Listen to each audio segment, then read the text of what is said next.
So I just got my NMAT का scorecard. I am making this video for you guys. So my scorecard was like relatively good. I would say a 278 is a very nice score. I had a talk with a lot of my students जो अभी बहुत अच्छे से पढ़ाई कर रही है, जिनको CAT में भी they are expecting over a 99 percentile. And I ended up figuring out that सबका score around 240 245 के आजू बाजू ही आ रहा है. Some people scoring way lesser than that. But 245 पे भी they are satisfied. In fact, I would say that it's a good score even at a 245. Why? I'll explain. तुम लोग मेरा स्कोर देखोगे तो तुम्हें पता चलेगा. First of all I tell you my order selection. In math में you can even change your order कि कौन सा सेक्शन पहले लेना है, कौन सा बाद में लेना है. I ended up solving VA first, बाद में LR, बाद में QA, because this is what I am used to. CAT में भी हम उसी हिसाब से करते हैं. आई एम लाइक ठीक है, मेरा स्टैमिना QA तक टिक जाता है. But oh boy was I wrong there.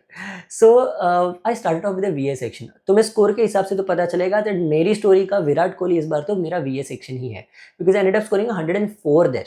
That is a very nice score out of 120. Probably like one of the top few people I would be there. But QA is what came in the end and it really humbled me. It made sure that देखो भाई तुम्हें ज़्यादा नहीं आता. Although मुझे आ रहा था paper, but it was so tiring and so tough. कोई भी solve ही नहीं कर पा रहा था towards the end. I'll tell you what happened in the paper. I started off the VA section. Very simply grammar question आए. सबसे पहला क्वेश्चन पैराजम्बल्स था and it went very well. I am like अरे बहुत simple है, तो इस बार तो मेरा स्कोर आराम से 300 क्रॉस हो जाएगा. एंड ओवरऑल VA सेक्शन मेरा अच्छा जा रहा था. But then came RC. पहला RC आया एंड मैं सोचूं इतना लंबा RC. एक तो प्रॉब्लम इनमैट में क्या है दैट तुम्हें पता नहीं है दैट जो अगला क्वेश्चन है वो RC पे बेस्ड होगा या नहीं होगा. तो एक RC को कितने ध्यान से पढ़ना है, how much attention do I have to give this RC. वो बोलते भी नहीं है दैट RC में 3 आएंगे या 4 सवाल आएंगे. For example in my paper itself एक RC 3 RC थे ओवरऑल. एक RC लंबा सा, उसमें 4 सवाल आए. दूसरा RC लंबा, उसमें 4 सवाल आए, बट दूसरा वाला बहुत टफ RC था. तीसरे RC में खाली 2 सवाल आए, बट वो भी उतना ही लंबा था RC. सो दैट मेंट मैंने उसमें इतना ज़्यादा टाइम वेस्ट कर दिया एक्सपेक्टिंग दैट इसमें तो हाँ मैं एक एक क्वेश्चन 30-30 सेकंड में निकाल दूंगा. तो मैंने RC पढ़ने में बहुत टाइम डाला. But I ended up losing out my time because उसमें सिर्फ 2 ही क्वेश्चन आए. And math is extremely unreliable in these terms. You need to understand grammar वाले questions बहुत simple थे. Vocabulary पता नहीं उन्होंने कहाँ से निकाला था. And on top of that, the RCs, I would say RCs was written by William Shakespeare because they were so tough. It was a very complicated language. And हर चीज़ में उन लोगों ने कुछ ना कुछ घुमा घुमा के लिखा था. There was no straightforward RC, not even a single one. Obviously the difficulty level might have been because मैं continuously right सवाल कर रहा था, तो मुझे सबसे टफ वाले RCs, सबसे टफ वाले क्वेश्चंस आ रहे थे, which also shows in my score where I scored a 104, which is a very nice score. मतलब मुझे उन्होंने एक्सट्रीमली टफ वाले क्वेश्चंस देना चालू कर दिया था. shows. But then came the LR section. एक तो सबसे पहली बात, हमेशा इन एवरी एग्जाम मेरा इंग्लिश का सेक्शन कभी भी एग्जाम के एंड तक नहीं टिका है. I always end up doing the overall exam much faster. CAT बोलो, स्नैप बोलो, CET बोलो, मेरा इंग्लिश का सेक्शन टाइम से पहले खत्म हो जाता है. इधर मैं लास्ट सेकंड तक लड़ रहा था कि चलो क्वेश्चन मेरा फाइनल खत्म हुआ. देन केम दी LR सेक्शन. LR सेक्शन में आई थॉट चलो 40 मिनट्स है, 36 क्वेश्चन आराम से सॉल्व हो जाएंगे. I need not worry about it. I started of. सबसे पहला पजल था, बहुत ईजी पजल. मैंने ऑलमोस्ट ओरली कर दिया और मेरा हो गया. लेकिन चलो ये सेक्शन तो ईजी जाएगा, इंग्लिश शायद टफ था. But then came the LR section में आगे क्वेश्चंस आते रहे. नंबर सीरीज के क्वेश्चंस, क्रिटिकल रीजनिंग के क्वेश्चंस. एक भी क्रिटिकल रीजनिंग ऐसा नहीं था जो मैं एक लेवल ऑफ थॉट डालूं और सॉल्व हो रहा था. They were ones that took multiple levels of thoughts. It was literally critical reasoning में भी उन्होंने एक पैराग्राफ दिया था और पैराग्राफ बेसिस पूछा गया था. असर्शन रीजनिंग वाले पूछे गए थे. Cause and effect cause and effect हो गया, अजम्पशंस हो गया, स्ट्रॉन्ग एंड वीक आर्गुमेंट हो गया. ये सब तो पूछा ही नहीं था.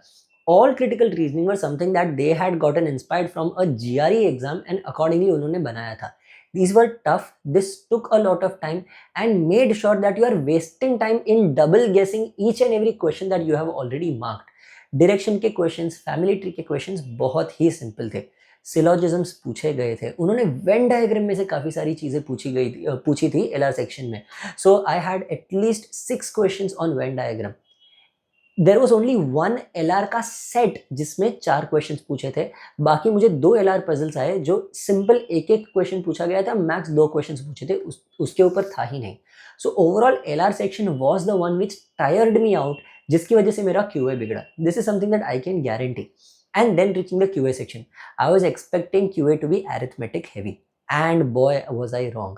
Because QA में arithmetic तो मतलब समझो अगर मतलब रेगिस्तान में तुम पानी ढूंढने जा रहे हो, इतना ज़्यादा रेयर था.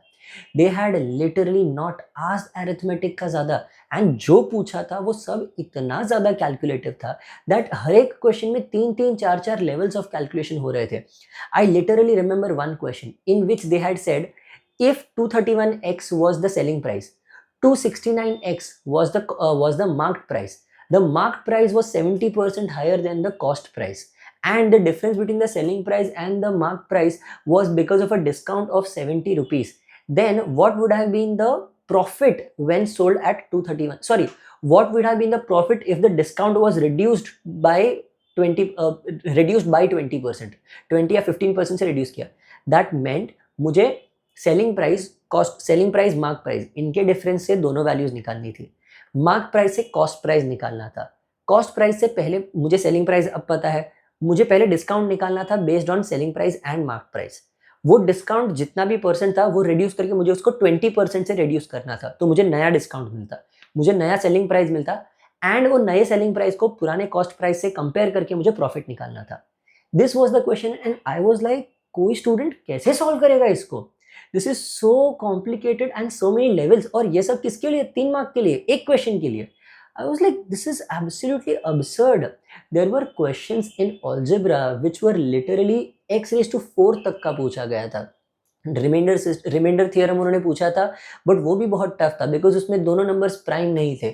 एक नंबर लाइक दोनों नंबर्स एक दूसरे से को प्राइम नहीं थे, देयर वाज कॉमन मल्टीपल्स, तो जिसकी वजह से नंबर चाइनीज रिमाइंडर थियरम से ही उसको सॉल्व करना पड़ा finally. But it wasn't simple for in any scenario, it wasn't simple. Quants took up time, quants was tiring, and in the LR and quant section दोनों वापस मुझे ऐसा लगा that मैं लास्ट मोमेंट तक, I remember very well that thankfully the last 2 questions that I got were arithmetic, उनको मैं orally solve कर सका. But I before that had left at least 5 to 6 questions just thinking अगर मैं इसको solve करूँगा आगे के questions देख भी नहीं पाऊँगा. NMAT में remember this one thing, तुम कोई भी question छोड़ के नहीं आ सकते, तुम्हें हर question solve करके ही आना है, even if गलत करके आओ. There is worse negative marking for questions that you have left. ठीक है, तो प्लीज क्वेश्चंस छोड़ के मत आना, बट प्लीज सारे के सारे करके आना even if you are wrong there, क्योंकि नेगेटिव मार्किंग नहीं है. So please be extremely careful in the NMAT exam, score well, and based on this difficulty level and every student का score that I have seen till now, I would say the cut off will this time also remain 210 से 215 के बीच में. उसके ऊपर cut off जाना extremely difficult है. Take your NMAT exam, pay a lot of attention to permutations and combinations because उसमें से बहुत ज़्यादा क्वेश्चंस आए थे. क्लॉक्स कैलेंडर्स का एक भी सवाल नहीं आया था, and also they had asked a few input output type के क्वेश्चंस जो उन्होंने क्वांट्स में डाले थे. So if you guys are clear with all of these topics, your NMAT will go very very well.